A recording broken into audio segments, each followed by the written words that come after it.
Bonjour à tous. Aujourd'hui, nous allons parler des tics. Les tics sont des réactions physiques, nerveuses, répétitives et le plus souvent incontrôlables qui peuvent apparaître du jour au lendemain, puis s'estomper, puis disparaître, mais également persister. Si certains tics peuvent passer inaperçus, en revanche, d'autres sont particulièrement visibles et dérangeants.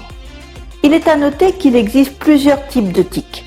Les tics moteurs, par exemple clignement des yeux, rictus, contraction du nez, de la bouche ou des yeux, mouvement brusque du bras, des jambes ou de la tête, se toucher de manière répétitive le visage, les cheveux et tant d'autres choses de ce genre.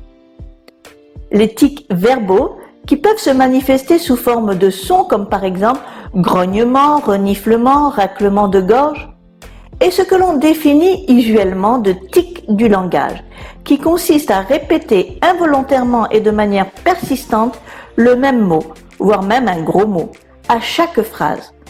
Il est vrai que très souvent les enfants eux-mêmes ne sont pas dérangés par leur propre tic, sauf lorsqu'ils se manifestent trop fortement, affectant alors les relations sociales de l'enfant, comme par exemple des moqueries à l'école ou en famille.